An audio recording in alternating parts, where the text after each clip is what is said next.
Hello everyone, I'm Brazen Eagle and thank you for joining me here.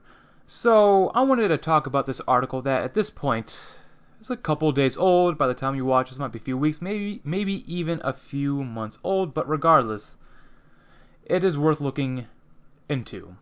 From ABC News, it was reported that 51% of Americans between the ages of 18 to 34 do not have a steady partner.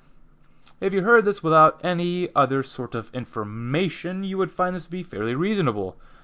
Especially at 18, males probably shouldn't be in a steady relationship at that age. Most are probably not making enough money. However, this research has information about our current and future social interactions with the opposite sex, which I will go into very shortly. It's interesting, though, that the research that this article does bring up does not tell us what percentage of males are single or casually dating versus the percentage of females who are single or casually dating as well. So, that being said, obviously the event, or the continuation of the Me Too movement also has implications of why more than half of the young people in the United States are single, but let's continue. So this article mentions several things that could describe why millennials are single. Apparently, they contacted Bella Gandhi, who is female. It's not related to Mahatma Gandhi, I think. I don't know.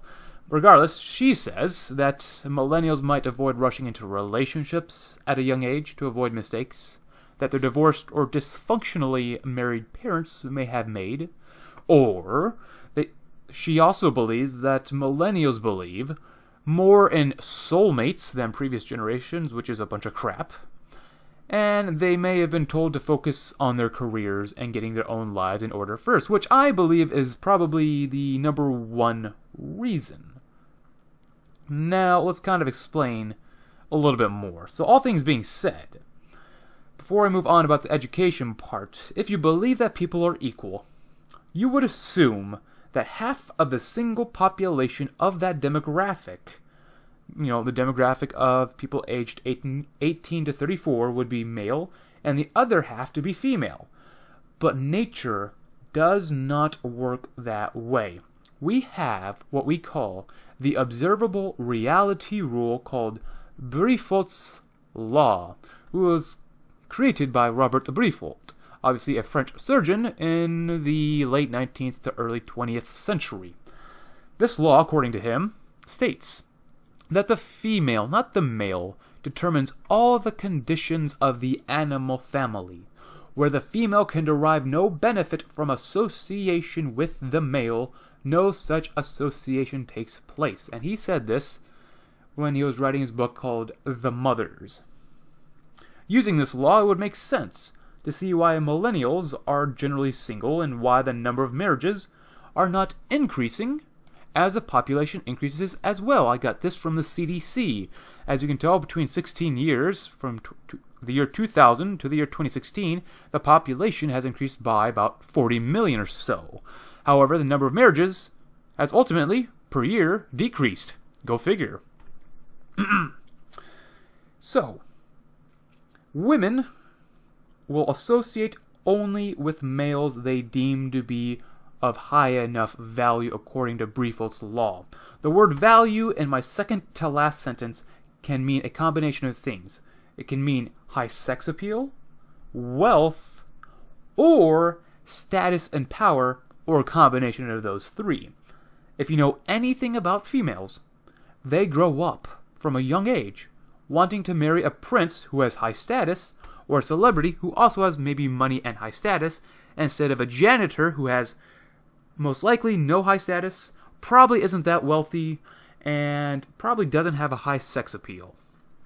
Women do not want your average Joe. Your average Joe might want a woman, but the women, they don't want average Joes. They want a Joe who has a lot of money, who has other women around him, which would signify that he has high status and or a celebrity. And this is ultimately where we find this high singleness rate of millennials. If you're an average guy, you will probably understand this. As time goes on in our gynocentric society, the women have gradually become more and more demanding of potential male partners. Women's criteria for serious relationships are way too high. If you know any of them, which I know plenty of them, their standards are pretty darn high that even I or many other males can't, fulfill. And this is why millennials are single. This affects also how men treat women. Men, especially men who really want to be in relationships, will do whatever it takes to be in one and take whatever crap a woman has to spew at him just to stay in a relationship. This lowers the male standard of an acceptable female partner, which further inflates the female ego. So, our current social dynamics are opposite of where they should be. When women focus on their education and career, they destroy their fertility rate, while increasing their demands of a potential partner that, like I said, many men just cannot fulfill. Women want to marry someone they can look up to. They do not want an equal or lesser partner. By restricting access to higher education, though, women would be incentivized to create families for their own stability and security. It would also help lower their ridiculous standards and raise the fertility rate. It is a literal triple win by restricting higher education access for females. Lastly, some people would also say that restricting access to colleges and universities for women would make women unhappy. But guess what? Women have been becoming more unhappy since they were granted the access to higher education in the early 1970s.